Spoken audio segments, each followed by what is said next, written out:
We're seeing the acceleration in AWS, Amazon Web Services. You're seeing margins expand. And so the returns are there in cloud with a lot of the new workloads such as AI. And so I would expect the debate around the spending levels to persist certainly through the rest of the year and into 2027. But the growth is there. You see it with Amazon. You saw it with Microsoft Azure and Google Cloud as well. And so this build out of the digital infrastructure in many ways is in relatively early innings. It's lumpy, but we see a lot of growth. Yeah. Robert, want to get your thoughts on all of this and how it's propelling its way or winding its way, I guess I should say, through the broader markets right now. Yeah, it's a super interesting time. I think a lot of this volatility and churn is really telling us that we're at a key inflection point for the AI theme and the AI build-out. Investors are really starting to take a microscope to these earnings reports, and what they're looking for is really two things. One, very sustainable revenue, not just revenue that's a one-off build, but sustainable over time. And two, starting to look through that and understanding who are the next level beneficiaries of this, who's using the AI technology, who's generating productivity gains and profit margins from that. And so we think it sets up a really interesting and complex backdrop. Yeah, I think that's the case. Daniel, I want to get your thoughts on specifically Amazon. I mean, they upped their CapEx guidance. We know that hasn't been good, and their free cash flow went negative. We know that hasn't been good for some of the other stocks that have reported, and yet stock is spiking 11.5%. I mean, they also, to your point, really expressed strong growth and strong demand here. How much does the chips business with Trainium and Graviton, she said, factor in here too? I think their innovation with the silicon, with the solutions, for example, Bedrock, it's a full stack approach that Amazon is bringing. And when we speak to customers, they're deriving a lot of value. They already have, in many cases, significant amount of data on the Amazon Web Services platform. And so the key for Amazon, even as CapEx is going up, memory, of course, is contributing to that, is that they're investing in solutions, and the customers on the other side are deriving a lot of value. And so you have AI labs, for example, OpenAI and Anthropic seeing good growth with Amazon, enterprises as well. And so many of these newer workloads in areas like inference are creating value for customers. And of course, that's creating incremental value for Amazon. And so this is a multi-year journey, in my view. Yeah, the e-commerce business did pretty well too. You know, it's interesting, Robert, because when I take a look at, you know, the gains that we've seen, where we've seen gains for the month of July across the major averages, it speaks to the rotation trade we've seen, right? I mean, it's energy, it's financials, it's real estate, it's healthcare, it's consumer staples. I mean, these are the sectors in the S&P that are poised for gains for the month, despite this big downdraft we've seen in semis and other tech stocks. I mean, is that the future of this market if we look out to the second half of this year? I think that's likely to continue. There's no doubt that the earnings on the tech side are fantastic and will continue to be for some time. Valuations have come in quite a bit because of those really strong earnings. And so we think tech will continue to do fine. Mega cap tech will do fine. But investors are really looking for a place to diversify away to that and starting to say, where do we pick up some of these next level benefits from the next phase of AI? Are there some places we can allocate that are perhaps away from the AI trade so that we don't have all our eggs in that one basket? It's a great basket to be in, but diversification has come back into the fold. And that's classic when you have a complicated market backdrop. You tend to go back to a simple portfolio construction of let's be diversified and ride through that. Yeah, I mean, we started this conversation, Robert, talking about, you know, mega cap tech, but how much is the Fed, other central bank decisions? How much is what we're seeing in the bond market, we're seeing in energy prices, what we're seeing with geopolitical dynamics in the backdrop? How much of this is funneling into the broader picture right now? What do investors need to be watching? That's something I think has been really interesting this month. That geopolitical backdrop, as you said, has been very volatile, very complicated. The Fed picture has been a little bit complicated by this change in communication strategy, so people are trying to figure out how to work through that. The geopolitics aren't going away in the Strait of Hormuz. They keep coming back into the fold. And yet you've, instead of seeing people concentrate into just the same names that they had in the past, you're starting to see them take a broader approach. And so we think that's really healthy here, that you're getting not a move away from equities, but a rotation within equities. And to us, that's really healthy and sets the stage for a longer-lived rally. How did you sleep on Wednesday night? And are you sleeping better now? That was a tough session. in a world where everyone is holding their breath about whether we're in a bubble and whether AI has run too far, when you get 1,200 points on the Dow and some that talk about volatility, when you get that, do you ever question your long-term opinion? Not necessarily, and actually, interestingly enough, this week I wrote about AI anxiety and volatility returning to the markets because it was super interesting when we had that big decline on Wednesday. The equal weighted S&P hit an all-time high the day before. So you're talking about markets that aren't very far away from all-time highs. People are super nervous because we came into this quarter with really high expectations, which came up legitimately because of the way the first quarter came in. But I really like the way that markets and investors are being very discerning in the way they're treating both the stocks and the bonds of these companies, and they're demanding to see some sort of return. So that's where you saw the differentiation in the way they're trading. It's not just about who can spend the most money, it's about who's spending the money and receiving some income from it. But complicating everything is the issue that you've also got some circularity in the earnings themselves, because part of the big increases in hyperscaler earnings we've seen is because of their investments in other AI companies. But we still think that long-term trend is very much intact, and there's a lot of options for investors to be diversified around and into the story still.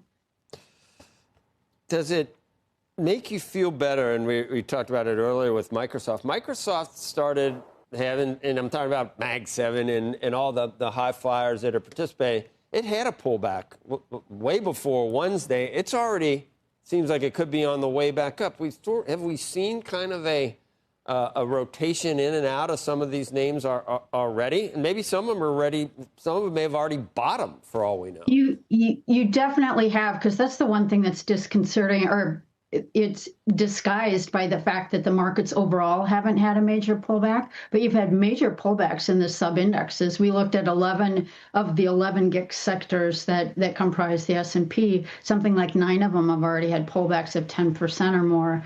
And actually, there's a chart in this week's piece that if you look at, there's a segment, something like 70% of the S&P's already had a pullback of 15% or more in terms of the segment. So you've already had that under the surface, which allows people to reposition. Those that want to get in can buy on the dip.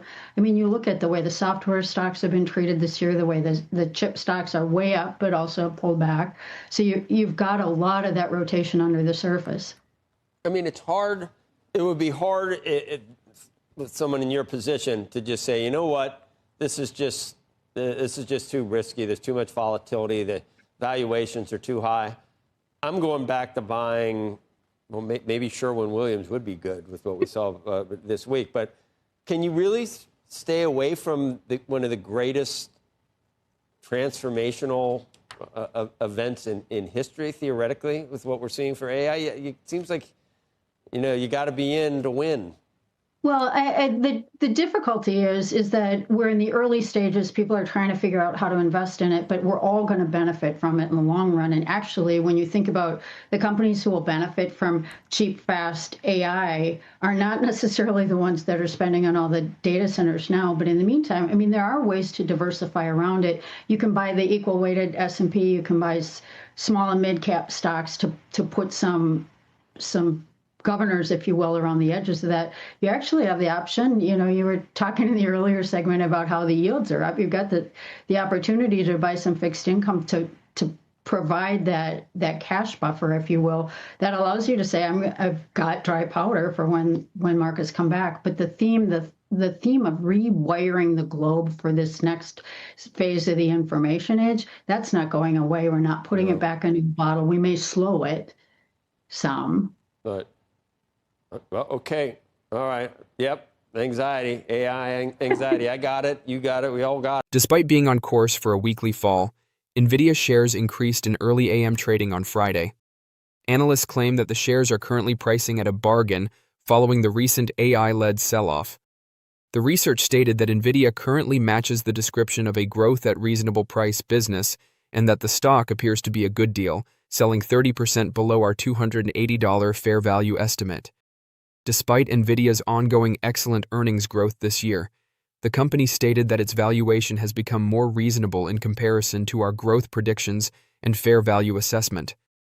In pre-market trading, Nvidia's stock increased by up to 1.5%. Over the course of the day, retail sentiment regarding the Jensen Huang-led company on StockTwits changed from neutral to bullish, with high levels of engagement. According to Thursday's closing price, the shares are expected to report a loss of more than 5% for the week and a 2.5% down for the month of July. The greatest economic moat rating, wide, was given to Nvidia stock by analysts. It explained this by pointing to intangible assets associated with its GPU technology and significant customer switching costs caused by its CUDA software platform. Although the company anticipates that tech businesses would find alternative suppliers for its GPUs or develop in-house solutions to diversify, it stated that these initiatives might only lessen Nvidia's hegemony. They won't undermine the industry leadership position that Nvidia's GPUs and CUDA platform have developed, since it would be very expensive for consumers to completely abandon Nvidia. Additionally, analysts gave Nvidia's stock a very high uncertainty rating, mainly due to the company's highly concentrated client base. The majority of Nvidia's demand is driven by a few large tech businesses, each of which has an incentive to eventually diversify toward in-house chips or alternative suppliers like Advanced Micro Devices, AMD. Additionally, the company saw geopolitical risk as a persistent cloud on the stock's outlook, namely U.S. export limitations that have frequently restricted Nvidia's ability to sell AI technology into China. The European Union is to invest $10 billion in 7 AI gigafactories to bolster its AI infrastructure and close the technology gap with the US and China, which might provide Nvidia with yet another boost, according to Reuters. According to reports, AMD, Nvidia, and Qualcomm have signed memoranda of intent with the European Commission to supply chips to organizations engaged in gigafactory projects. The stock of Nvidia has increased by more than 10% in the last 12 months and by about 2.7% so far this year. When the current AI boom first started, tech companies' main objective was to acquire as many GPUs, or computational power, as they could. The emphasis has now switched to memory chips, but as Jensen Huang, CEO of Nvidia, pointed out, those chips are currently AI's largest bottleneck. Trillions of data points are needed for AI training and applications, and without specialized memory chips, it would be impossible to store and retrieve them quickly. The requirement for high-bandwidth memory has grown as AI is utilized to handle more sophisticated jobs, such as operating autonomous agents or digesting complex context rather than just travel advice or recipes. Nvidia started off selling GPUs and AI gear, but these days it's creating systems with several functional components, including memory chips integrated into its hardware. This entails depending on memory chip producers like Samsung, SK Hynix, and Micron for a steady, large-scale supply. Only a small number of businesses produce the great majority of those specialized memory chips because, regrettably, manufacturing them is quite difficult. The drawback of the shortfall is that Nvidia's supply chain is dependent on memory chip suppliers. Nvidia will have to wait if the vendors are unable to produce memory chips quickly enough, which could have an impact on its own operations. The benefit is that Nvidia can outperform other memory chip producers thanks to its resources and purchasing strength. It ended the most recent quarter with $13.2 billion in cash and cash equivalents and $48.6 billion in free cash flow. It can simply pay more to purchase them in large quantities, keeping out smaller rivals and strengthening its influence on the market.